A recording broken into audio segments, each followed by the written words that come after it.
विदुर जी के मुख से युद्ध के भावी दुष्परिणाम को सुनकर कुंती दुखी होती है और बहुत सोच विचार के बाद कुंती कर्ण को अपना प्रथम पुत्र बताकर उससे पांडव पक्ष में मिल जाने का अनुरोध करने के लिए कर्ण के पास भागीरथी गंगा के तट पर जाती है।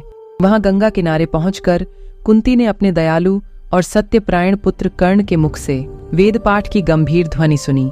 वह अपनी दोनों बाहें ऊपर उठाकर पूर्वाभिमुख हो जप कर रहा था और तपस्विनी कुंती उसके जप की समाप्ति की प्रतीक्षा करती हुई कार्यवश उसके पीछे की ओर खड़ी रही। कर्ण जब पीछे की ओर घूमा तब कुंती को सामने पाकर उसने हाथ जोड़कर प्रणाम किया और उनके पास खड़ा हो गया। धर्मात्माओं में श्रेष्ठ महातेजस्वी सूर्यपुत्र कर्ण कुंती को प्रणाम करके मुस्कुराता हुआ बोला, देवी, मैं राधा तथा अधिरथ का पुत्र कर्ण हूँ और आपके चरणों में प्रणाम करता हूँ। आपने किस लिए यहाँ तक आने का कष्ट किया है, बताइए, मैं आपकी क्या सेवा करूँ? कुंती ने कहा, कर्ण, तुम राधा के नहीं कुंती के पुत्र हो। तुम्हारे पिता अधिरथ नहीं हैं और तुम सूत कुल में नहीं उत्पन्न हुए हो। तुम कन्यावस्था में मेरे गर्भ से उत्पन्न हुए प्रथम पुत्र हो। महाराज कुंती भोज के घर में रहते समय मैंने तुम्हें गर्भ में धारण किया था।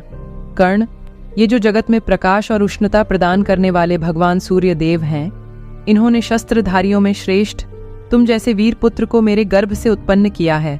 पुत्र, मैंने पिता के घर में तुम्हें जन्म दिया था। तुम जन्म काल से ही कुंडल और कवच धारण किए देव बालक के समान शोभा संपन्न रहे हो। बेटा, तुम जो अपने भाइयों से अपरिचित रहकर मोहवश धृतराष्ट्र के पुत्रों की सेवा कर रहे हो, वह तुम्हारे लिए कदापि योग्य नहीं है। धर्मशास्त्र में मनुष्यों के लिए यही धर्म का उत्तम फल बताया गया है कि उनके पिता, आदि गुरुजन तथा एकमात्र पुत्र पर ही दृष्टि रखने वाली माता उनसे संतुष्ट रहें। अर्जुन ने पूर्व काल में जिसका उपार्जन किया था और दुष्टों ने लोभवश जिसे हर लिया है, युधिष्ठिर की उस राज्य लक्ष्मी को तुम धृतराष्ट्र पुत्रों से छीनकर भाइयों सहित उसका उपभोग करो।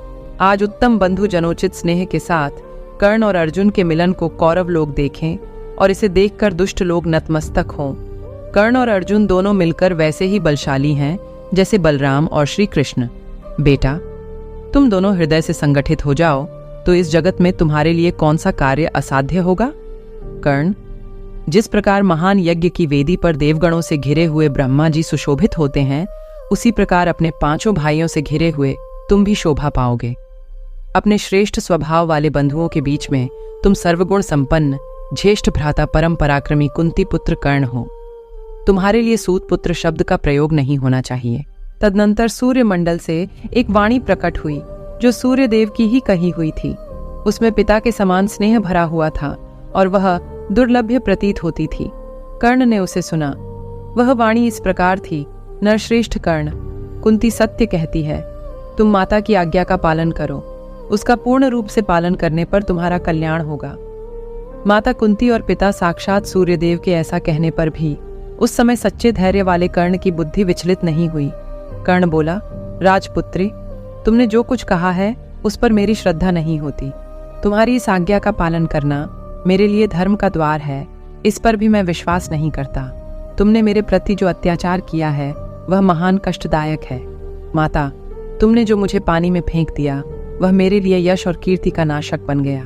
यद्यपि मैं क्षत्रिय कुल में उत्पन्न हुआ था तो भी तुम्हारे कारण क्षत्रियोचित संस्कार से वंचित रह गया।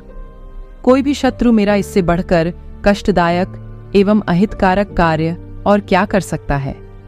जब मेरे लिए कुछ करने का अवसर था उस समय तो तुमने यह दया नहीं दिखाई, और आज जब मेरे संस्कार का समय बीत गया है, ऐसे समय में तुम मुझे क्षात्र धर्म की ओर प्रेरित करने चली हो।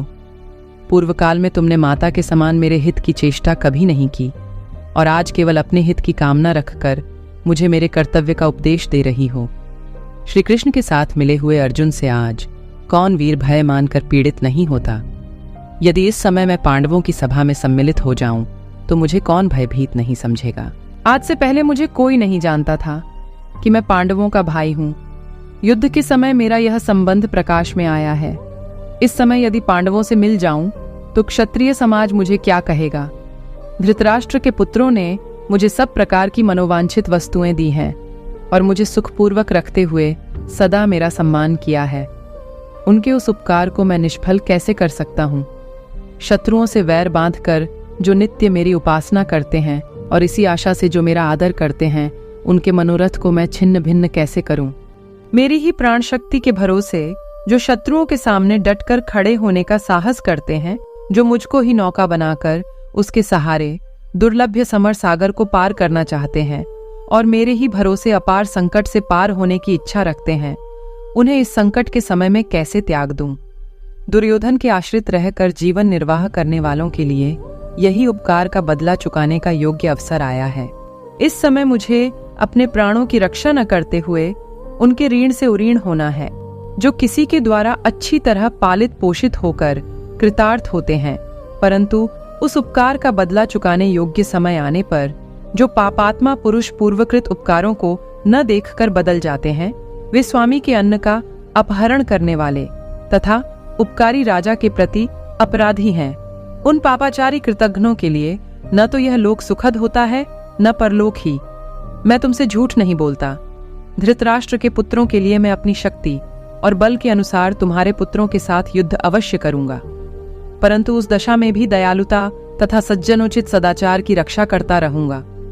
इसीलिए लाभदायक होते हुए भी तुम्हारे इस आदेश को आज मैं नहीं मानूंगा, परंतु मेरे पास आने का जो कष्ट तुमने उठाया है वह भी व्यर्थ नहीं होगा। संग्राम में तुम्हारे 4 पुत्रों को काबू के अंदर तथा वध के योग्य अवस्था में पाकर भी मैं नहीं मारूंगा। वे 4 हैं, अर्जुन को छोड़कर युधिष्ठिर, भीम, नकुल और सहदेव। युधिष्ठिर की सेना में अर्जुन के साथ ही मेरा युद्ध होगा। अर्जुन को युद्ध में मार देने पर मुझे संग्राम का फल प्राप्त हो जाएगा, अथवा स्वयं ही अर्जुन के हाथ से मारा जाकर मैं यश का भागी बनूंगा। यशस्विनी, किसी भी दशा में तुम्हारे 5 पुत्र अवश्य शेष रहेंगे। यदि अर्जुन मारे गए तो कर्ण सहित, और यदि मैं मारा गया तो अर्जुन सहित तुम्हारे 5 पुत्र रहेंगे। कर्ण की बात सुनकर कुंती धैर्य से विचलित न होने वाले अपने पुत्र कर्ण को हृदय से लगाकर दुख से कांपती हुई बोली, कर्ण, देव बड़ा बलवान है, तुम जैसा कहते हो वैसा ही हो। इस युद्ध के द्वारा कौरवों का संहार होगा। युद्ध में उन्हें छोड़ देने की प्रतिज्ञा पर दृढ़ रहना।